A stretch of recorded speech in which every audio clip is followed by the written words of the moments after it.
So the first thing they got to do is establish contracts and tags. Well, let's go back even before that. They're going to have to file as an exception to the antitrust laws,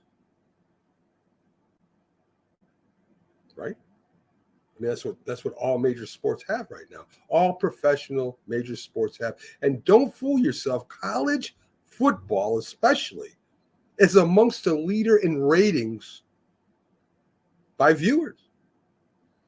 You got the NFL, MLB maybe, NBA maybe. College football is right there. They beat professional football in certain games. So they're an unbelievable money-making machine. It's a business. That college athlete thing is the old, your scholarship pays for you to go there and you get a free scholarship, so that pays you. So that's gone. That's gone. So an athlete goes to, say, Notre Dame. He said, well, I'm not getting any playing time here. I don't like their offense. I don't like their defense. I want to go to Arkansas. That scholarship, that full scholarship this young man has gotten, does it get canceled? Does he have to pay for that 1 year that he went to Notre Dame?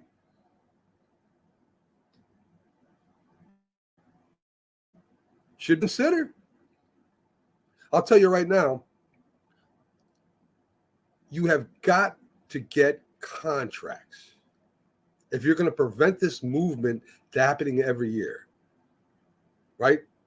You recruit this person, which we're going to talk about in a second too. You recruit this person to go to Georgia.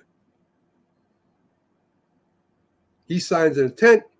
He goes to university. Guess what? You're signing a contract that you're going to play for the Georgia Bulldogs for 2-3 years, whatever they come up with, before you can get in the portal. It's got to be done. And when a player moves from the portal to, say, Georgia to Texas, guess what? You're going to sign a contract. You're going to have an obligation, just like a professional football player does when he moves in free agency, to sign a contract.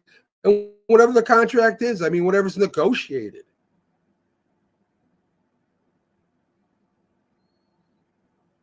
So college football has to file by a governing body, which they got to set up to file with the government for the antitrust exemption. This has to be done.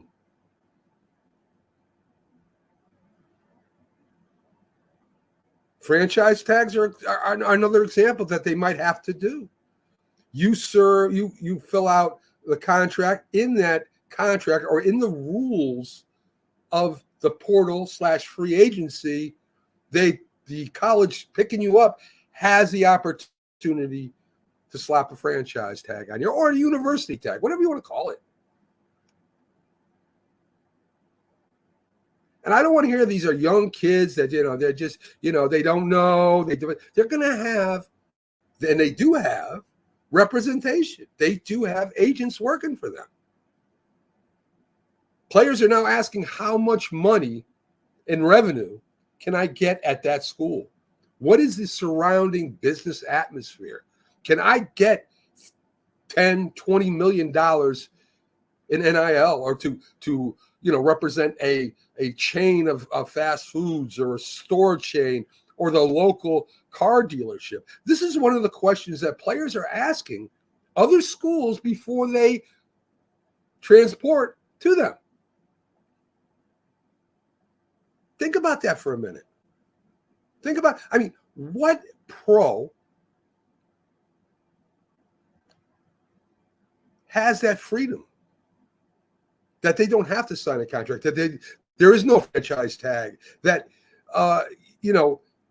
these things professional football players have at 21 going into pros, but the 18-year-olds do not.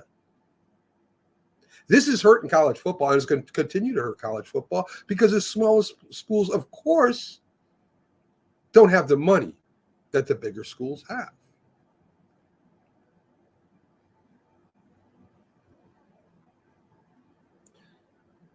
The second thing, or the third thing that college football has to do, and the SEC would not like this, is they have to reorganize these conferences. I suggest, again, the NFL model. You have two different conferences with 32 teams. So 4 teams, 4 divisions, 2 conferences, 32 top-ranked teams, Division I. And you'd base that off what the rankings are. What are the rankings for next year? Right now, Georgia's ranked number 1. Right? Alabama's like at number 7. In your Eastern Conference, like let's call it an Eastern Conference. Let's divide it close to the Mississippi River in that area. So in your South Conference or your Eastern Conference, you're going to have certain schools geographically in those divisions. You might end up with Georgia, Florida State, maybe Alabama in one conference and one division of the Eastern Conference. In the Western Conference in the South, you might have Texas A&M, Oklahoma, maybe Nebraska, maybe Oklahoma State. That would be your Southern Conference in the Western, the Southern Division in the Western Conference of college football. It would have rivalries. The teams are pretty evenly matched, right? You still got Georgia, who would be the best, but you could get in that division. And now they're at the last part of what needs to be done. There needs to be a college draft. This is the biggest pushback I get from my companions and my colleagues. They're only kids. They want to go to this college because of this type of education. That's nonsense. They're going to that college if they want to play professional football. They're not going to Georgia. They're not going to Alabama. They're not going to LSU for an education. Not these high school star athletes. They're not doing that. They're going there so they can get the professional football. So, you got to go to recruit them. You go to their house. You're constantly recruiting. Recruit. Then the transportal comes along. Then you got to deal with that. You can't recruit exactly for the transportal, but people are working it. Agents are working with other staffers. And you're going to bring these college football players from one school to another. Draft them.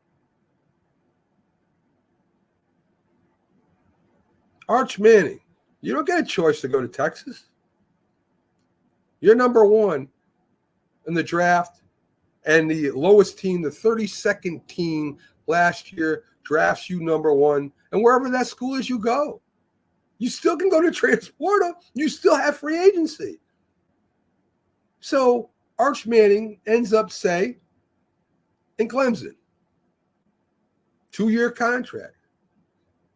Got to sign a 2-year contract. Might be able to slap the franchise tag on you. So you might be there for 3 years. You could play in college football forever right now and make money. And if you want to go to Texas, you wait your 2-3 years. And if Texas wants you, guess what? They give up a draft pick to Clemson. Just like the pros.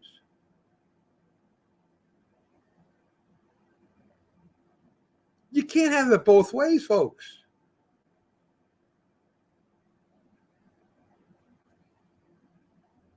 This way, You might be able to get students that are non-athletes. You might be able to give them a break on their tuition.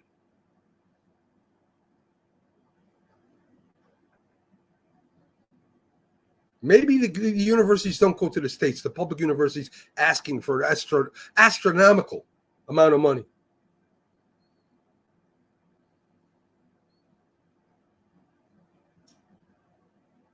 Is this crazy? I don't think so. It's not foolproof, but there's ideas that got to be brought up. This is no longer college athletes. These are professional football players. That's what they are.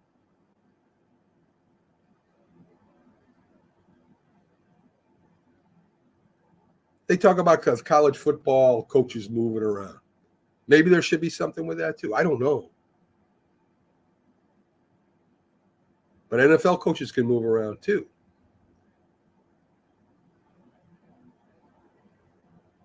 As long as they're fired.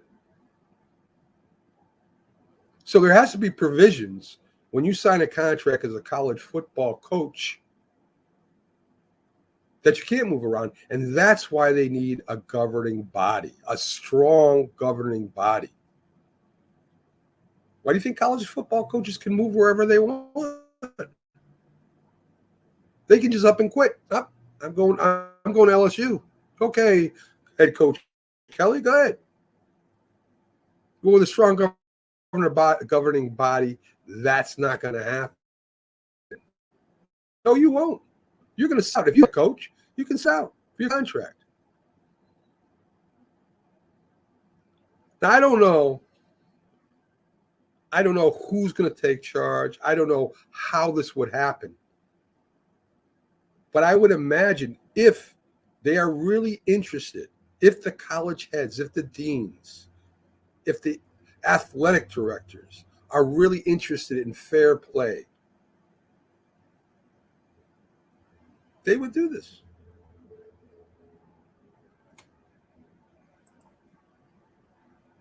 Well, how would the playoffs set up? This 12 playoff nonsense they have right now in college football is what it is. It's nonsense. Is it better than 4 teams? Yeah. Yeah, it's better than 4 teams. Butter and jelly is better on toast, right? It really doesn't matter. Playoff them just like the NFL. Win your division. Have a couple wild cards. What happens with the rest of the teams? The teams outside the top 32. They have their own divisions. They play for their own title, just like they do in Division II. And again, that's going to be more of a draw to college athletes. Hey, we won the second grouping of 32. We won our Super Bowl. We went to the championship. We won our division.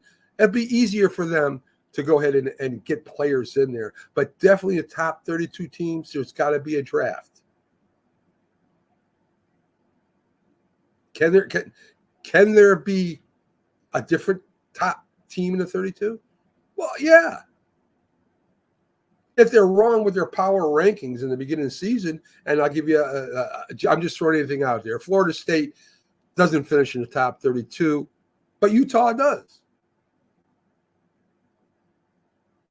No, Utah, you're into the top 32. Florida State, you're out. It's that simple, but that complicated. Now, a lot of you, again, you're going to say draft. That's crazy. This is that. Listen, folks, this is now professional football. And right now, there are teams out there. I can tell you who's going to finish in the top 4, who's going to be in the championship before the Super Bowl winner, or however you want to put it, the college football championship game. I already know. I know Georgia's going to be in there. There's no doubt about that. There's no doubt. Ohio State going to be there. That's 2 right off the bat. I can tell you with assurance are going to be in the Final 4. It gets a little more tricky, but I'm going to tell you Alabama will probably finish in the top 4 also.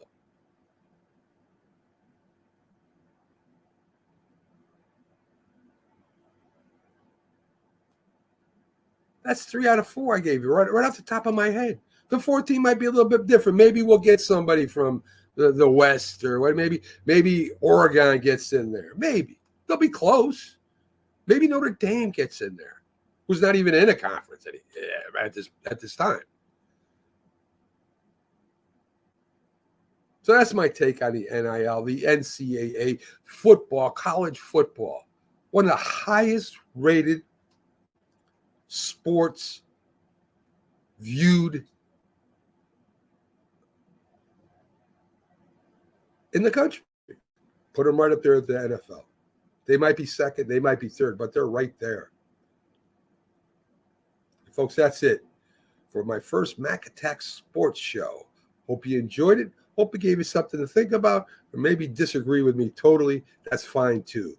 But we'll see you soon with my next show on the Mac Attack.